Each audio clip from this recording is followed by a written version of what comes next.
Greetings, greetings. Thank you so much for tuning in and welcome to earGROUND, your voice is amplified. My name is Plot Mark and welcome to the program where we get to speak to creatives and industry players. And today I'll be speaking to a lady who's working within the music industry in Africa, but also with a global perspective. Her name is Jade Leaf, and she represents an organization called TUNECORE, which is one of the biggest music distributors across the globe. So she'll be joining us from Mzansi, South Africa.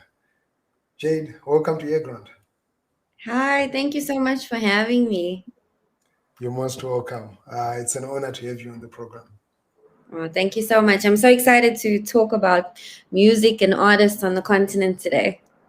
Great, great. It's actually great because we are talking about this at a time when most artists are not able to perform. And for a while now, a lot of attention has shifted towards online distribution, streaming, and so forth. And we're going to be talking about so many of the things that relate to that. Um, I'm just going to play a small commercial break and then we're coming back straight after this and then we continue the conversation. Stay tuned to earGROUND.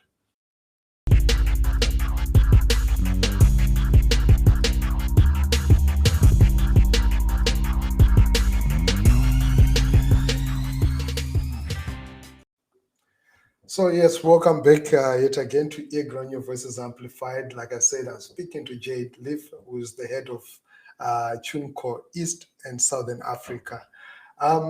Before we get into much of the stuff that you're doing, it's quite interesting. Would love to hear a bit about your background. You've worked at a number of corporations before within the entertainment industry, but interesting that when I was looking through your biography, you studied, architecture, but you decided to switch for music, which I found very interesting there. Take us through your background. When did this passion for music start? You know what's so crazy? I think in Africa, nobody really teaches you, and in South Africa specifically, nobody really tells you that you can actually have a career in music if you're not a musician, an artist, right? So I think growing up, I was always really interested in music and passionate about it. And I watched a lot of sort of like the behind the scenes stories on of like Whitney Houston and Mariah Carey. And there were all these big music executives and people that worked in the industry. And I thought, oh, wow, that's only possible kind of like overseas. But I started off my career working in advertising because I've always been quite a creative person. And I worked as a strategist, coming up with different sort of creative strategies for global brands on the continent. So the agency that I worked with dealt with brands like Adidas and Ray-Bans. Before that, I worked on accounts like New Balance and Sanlam, just really everything, alcohol brands. So I really started out in advertising as a creative, understanding kind of like what creative communication is. And when you're working for like brands, you kind of fall into music because you can't speak to the youth without music, right? So a lot of campaigns needed us to collaborate with artists on the continent. So I think I just kind of fell into that. And from there, I was hired by Sony Music and I worked in the international department, working on international campaigns for artists. So localizing sort of those campaigns here. So everything from Pink to Khalid to Beyonce. And then also working with local artists like Shekinah and Goldfish and Good Luck. We did the Video and WizKids project in South Africa. So I think Sony was really where I had the first role where I worked like directly in music. Before then, it was kind of like I fell into it. And then from there, I worked at Multichoice, working on amazing content that comes out across Africa. So I'm working for Channel O, which is a huge sort of global African music brand, working on other sort of lifestyle channels like that had content like Real Housewives of Joburg. So I think throughout my career, I've always worked on like content, and then music has been like the big sort of driving force between all of that. And then kind of fast forward to all those roles, and I'm here now at TuneCore, where I'm really passionate about advancing artists on the continent, making sure that they understand what distribution distribution is and what distribution isn't, and how they can earn a living from their art. I think that's something that is going to take a little bit of time and education, and that's why it's great to have chats like this one.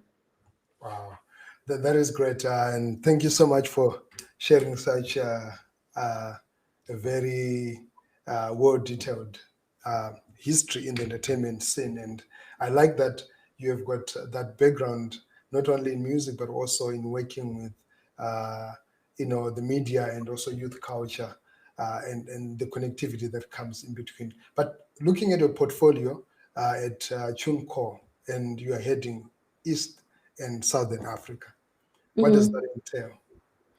I mean, it entails a lot of different things, but I think the main sort of thing is the fact that TuneCore has been around for 15 years. And now, we're seeing growth in different areas across the globe.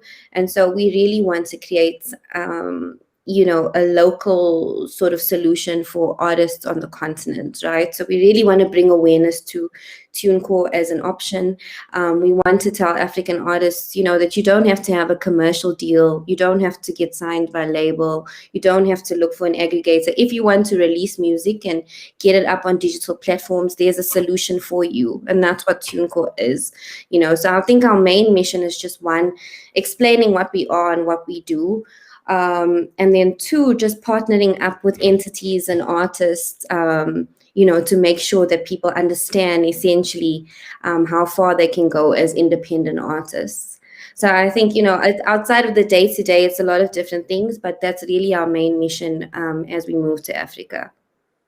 Great. And what does TuneCore provide as a service for a layman? Let's say I'm just getting into music, and all of these words, aggregator, distributor, they may seem too big for somebody to understand. Could you just maybe, in brief, give us a simple explanation of what TuneCore does? Yeah, so I think the best way I always explain it is that, back in the day, if you wanted to get your music into like a physical store, you needed to have some sort of commercial deal, right, in order for you to get your physical music into stores. Now in 2021, we have over 150 stores around the globe, everything from, Spotify to Boomplay, and the list goes on.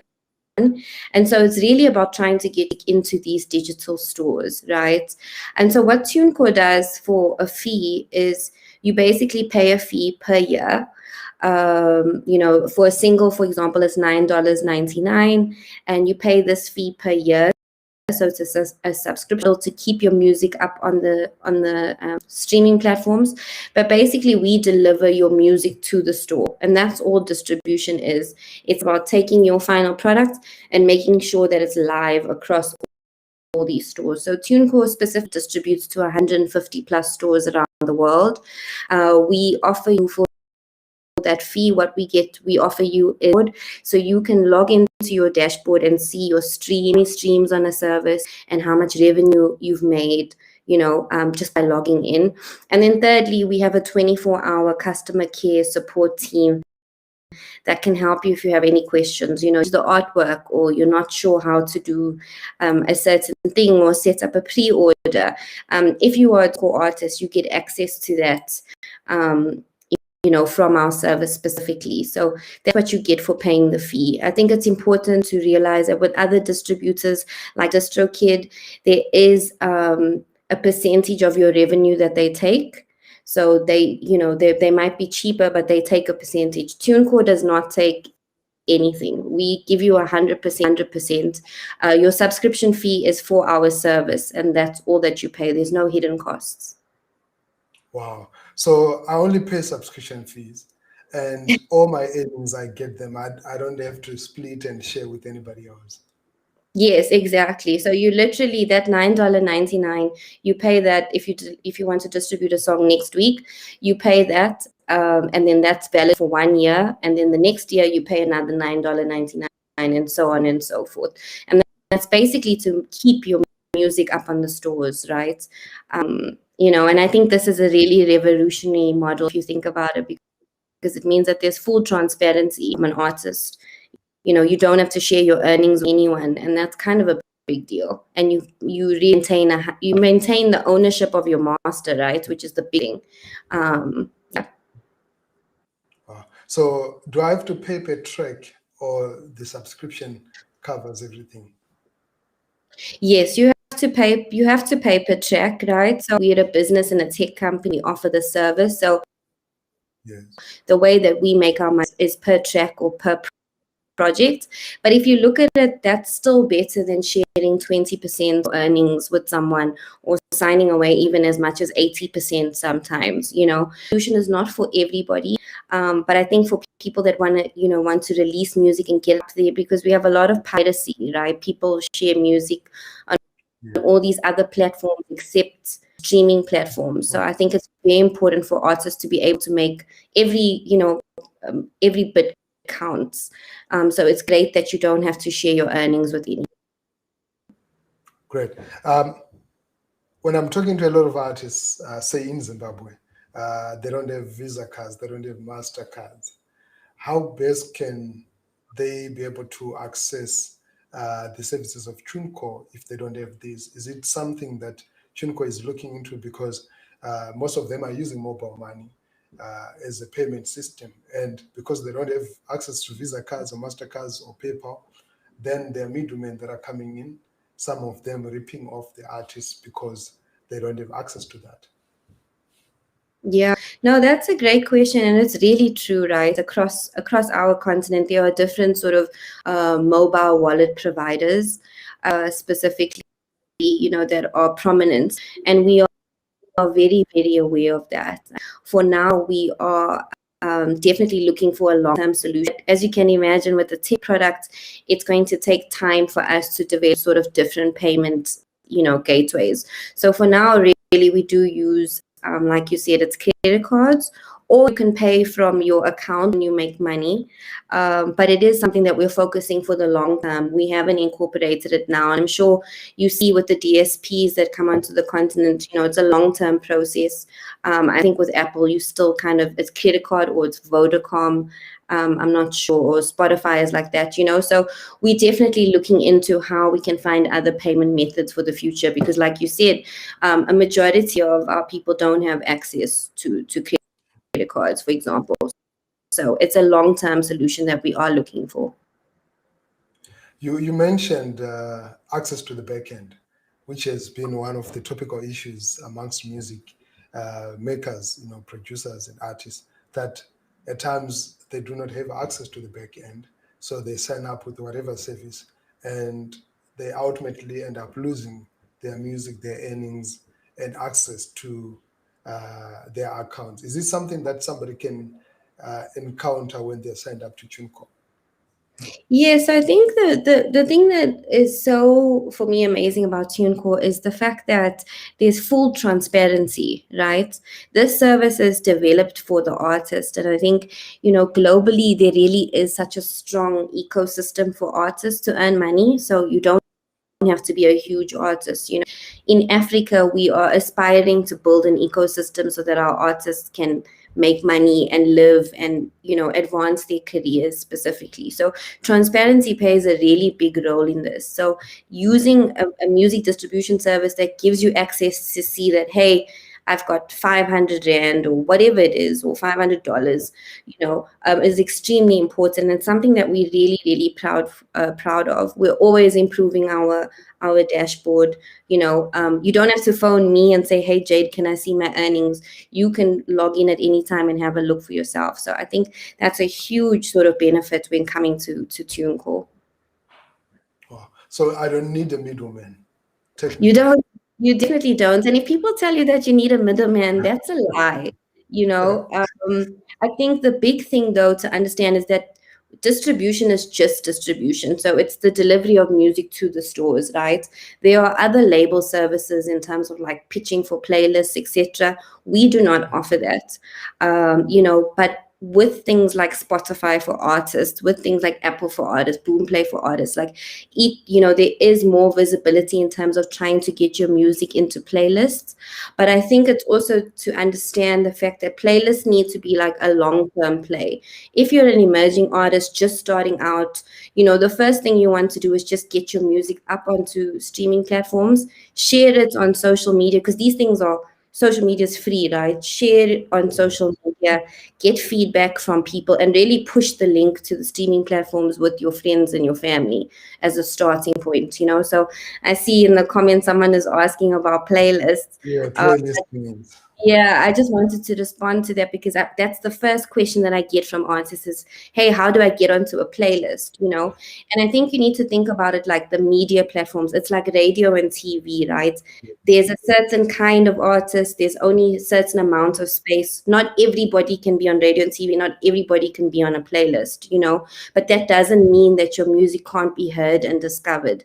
So I think I like to encourage artists that beginning of your career, focus on getting the music up and out there, making some money, building your streams, building your fan base. And then the next level is like, okay, how do I look at playlists? How do I get this? I think being realistic is really, really important in our industry. And building a fan base, how much does social media engagement play in building a fan base?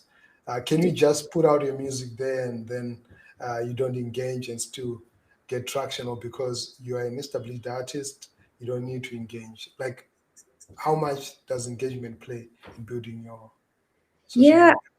I mean, the thing is, and that's what I always explain to people, we need to start looking at music like a business. That's what it is. When you create a song or you create a project, that is your product, right? That is what you need. You need to market your product. You need people to buy into the product. You have to treat it like a business.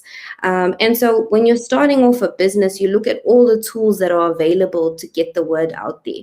Me personally, I think word of mouth is the biggest, right? Playing the track for telling your friends and family to play the track, to download, stream the track. If you've got 300 followers on your social media, that's 300 people that need to be listening to your song, and you need to see those streams. So I think it's all about, it's not the size of the community that matters, it's the engagement and being able to mobilize them.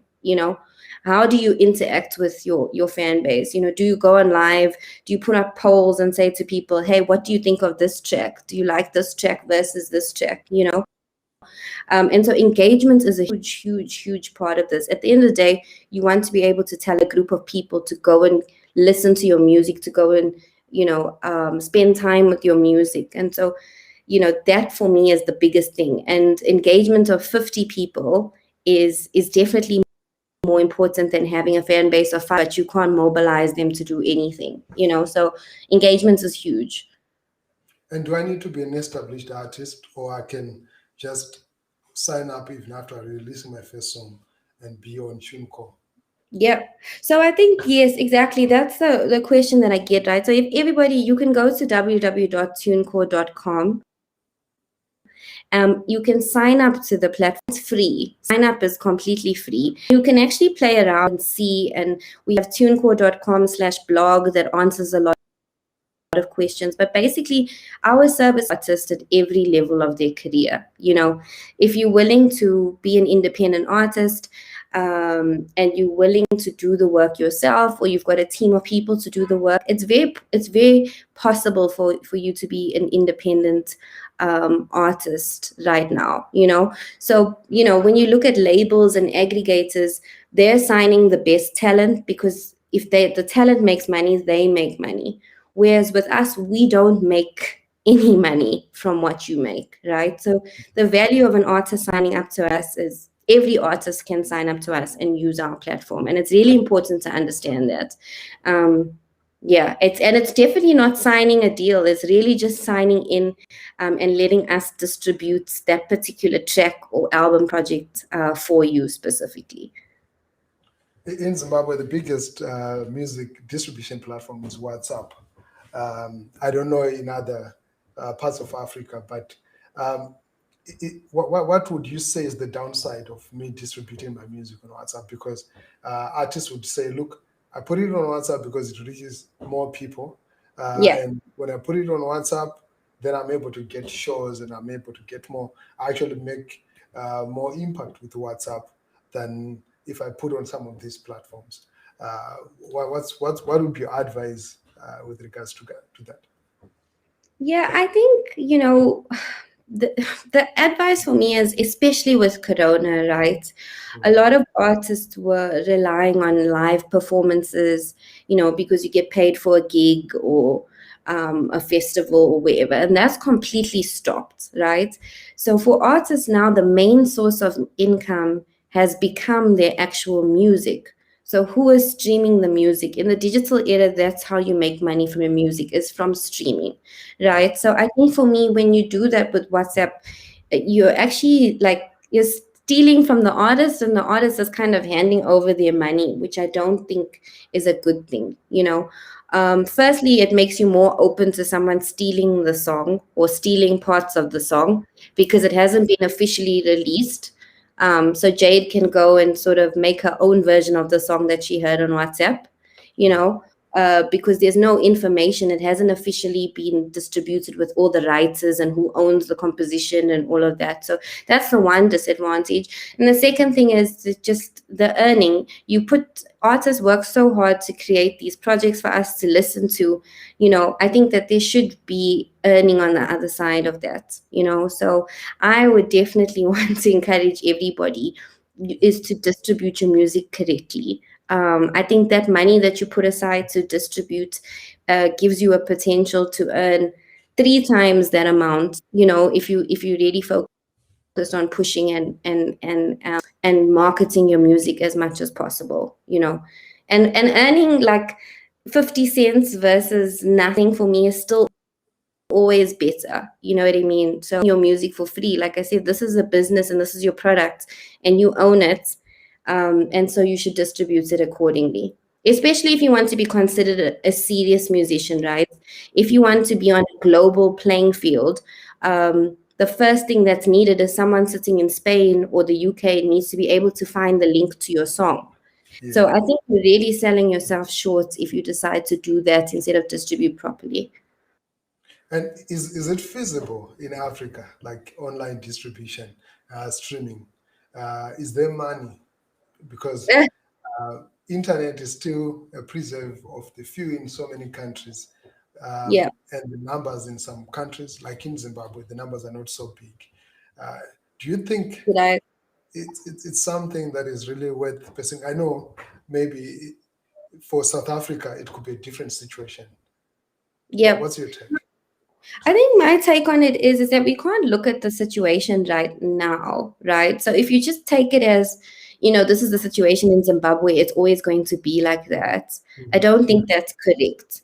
I think the fact is that we're starting to see people stream music, even if the rate is slower than South Africa, right? Maybe South Africa is the leader, and there's a couple of other countries behind that, whether it's Nigeria or Kenya. But the point is that this is the way that the world is moving. And I strongly believe that Zimbabwe will also do the same. So the rates of growth might be a little bit slower, it might be a little bit longer, but this is the way that the rest of the world is moving, with Uber and Netflix and all Yeah. these global tech innovations. You've seen how they've disrupted TV, for example, how YouTube has disrupted radio. And maybe in the very beginning stages, we would have said certain countries, won't have access to it because of internet, but now people are accessing via their smartphones, right? So the growth is happening. It just might not be as fast as everyone would want it to be. But I think that if you're a young emerging artist that's looking to be well established in the future, then you should start distributing now to reap the rewards later. Great. And which are some of the most dominant genres right now? Uh, Looking at the trends, especially in Africa, um, music-wise.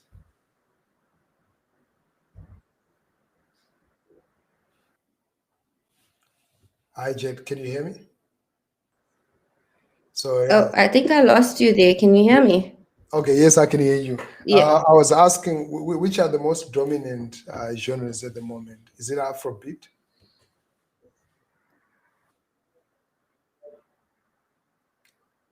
Yes, I can hear you. Okay, you're back to normal now. Yeah, you were asking me what genres are popular in Africa based on the trends. Yes. Yeah, so I think there's two things, right? I think Mhm. from an Africa perspective, there's this global outlook. Like I think we have such a young population, and I think that like Africans are just so cool in general. Like we just have so much swag, you know. Yeah.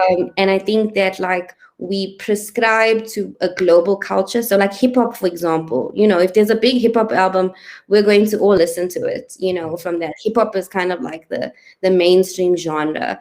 Um, you know, but then from a local perspective, we're seeing more and more people support their local artists. So it really depends on what country you're in. But I think there's a great balance of like these mainstream sort of genres like hip hop and pop music. For me is just popular music now. You know, it's not necessarily like a sound, it's just music that's popular. And then I think secondly to that is you know, whatever your list, whatever whoever's popping in your home country, we're starting to see that on like the Apple Music charts, or we're starting to see that on Boomplay, you know. So there's this great balance of kind of like being connected to like global culture, and then also just being very proud of like the music coming out of your hometown. And that's different from here to Namibia to Zim to Zambia, you know, but I think it's really great. And artists that want to go international, I mean, this has been the biggest conversation, especially if you occupy the Zimbabwean social media space. Everybody's trying to go international.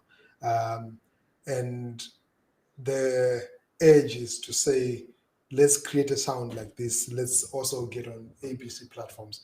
But what would you advise a young upcoming artist who wants to make music, but not only for his homeland, but for the rest of the world in Africa? Yeah. Look, I think it's so exciting right now because we're seeing the music that's traveling, right? So like, I mean, I didn't mention this before, but Amapiano is huge, right? And I know that like a lot of people in Zimbabwe are also listening to Amapiano. It's a really popular genre from South Africa that is now like got global attention with Focalistic, for example. And we're seeing like, you know, people like being able to take Amapiano into East Africa, into West Africa, like it's really taken off, you know. So I think what Amapiano has taught us in terms of wanting to be international is creating something that's authentic, you know, creating a sound that is, you know, specific to who you are culturally, language wise, sound wise. You know, it's a reflection of the place that you come from.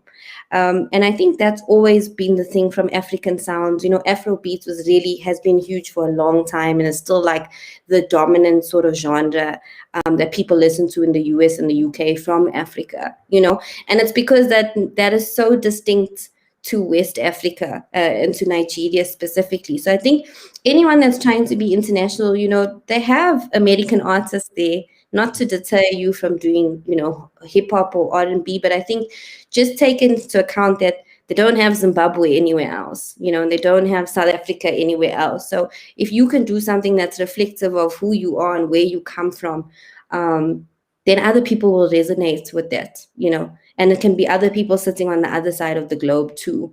So yeah, I think being authentic is the biggest thing. Wow, that is powerful. I have to really take down some of those words and put them down because I think it's something that is that I need to share also with a lot of artists. We're gonna take a small commercial break and we're coming back and then we get into the last part of our program. Stay tuned. I'm speaking to Jade, who is the head of TUNECORE East and Southern Africa. earGROUND is the platform.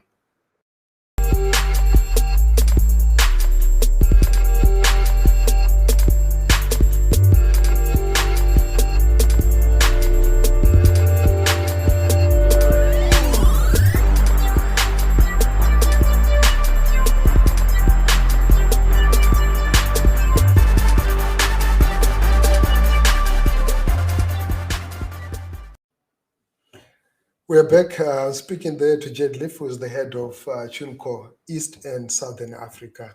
Um, Currently, which are some of the biggest artists that are signed to TUNECORE, say from Africa or from within your region, your portfolio? Okay. Firstly, it's not signed, right? It's like that use TuneCore because we Yeah. offer service. We like Okay. any place, So no one any is signed up. It's you just yeah. get on the service. You just use the service. We are part of a company called Believe. We are owned by Believe. Um, and basically, what we're bringing to Africa too is the fact that there's this option if you're looking for the next level of label services like pitching for playlisting, etc. Yeah. We offer that from Believe to TuneCore artists specifically. So, I mean, we're trying to build that out. But yeah, to answer your question, I think Fena Gitu is an amazing artist in Kenya that uses TuneCore. Mpo Sabina from South Africa also uses TuneCore. I'm sure a lot of people know her. There's a gospel artist named Claire who was one of the most streamed artists, one of the most streamed females from sub-Saharan Africa on Boomplay that's doing incredibly well. Willie Cardiac, Safer. So I think there's quite a few different sort of artists that are known to their fans in their specific genre of music. Kuli Chana's first album, Mutswako Originator, was released on TuneCore. And so, there's a lot of people that have used the service in the past that have gone on to sign label deals because maybe they're looking for like that next level of service, like we're saying.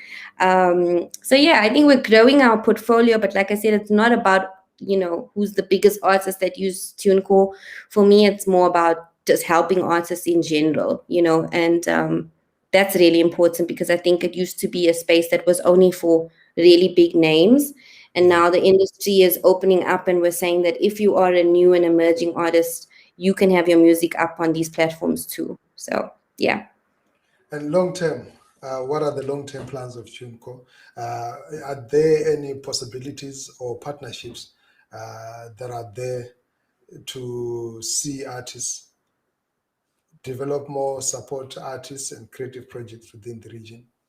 Yeah, so if you sign into tunecore.com, like I said earlier, we have a program called TuneCore Rewards.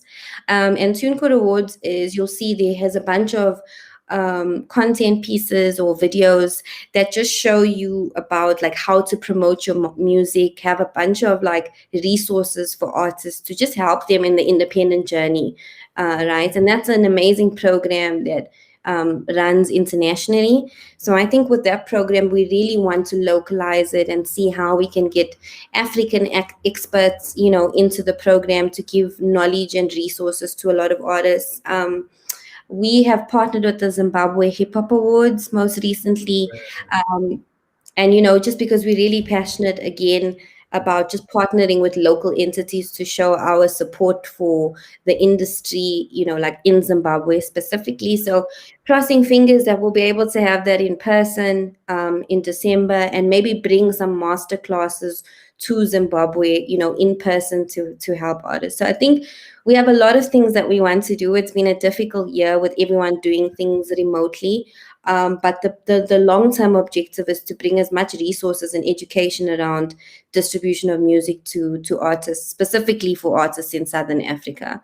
And the first way that we want to do that is by partnering with local, media like yourself, with local entities on the ground as well. So exciting future. Let's just get post-COVID and get vaccinated. Yeah, that's great. That's great. And before we close, where do you see Zimbabwe, like the place of Zimbabwe music wise?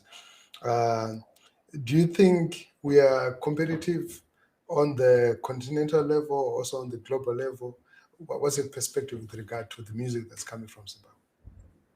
Yeah, I mean, look, there's so many Zimbabweans doing so many great things, even in the South African entertainment industry, right? Like, there's so many people that are doing such amazing work. And I think it's about just being able to, what's the word? I think to endorse those people in the country and just to help shine a spotlight on them, right? There's a lot of also Zimbabweans in the UK, for example, that, are a part of the entertainment industry, again, also doing some awesome work. So I think there's no lack of talent in the country, that's for sure. From an artist perspective, from a media and entertainment perspective, some of the best interviews for me have been with the Zimbabwean media, right? because that's the level of journalism.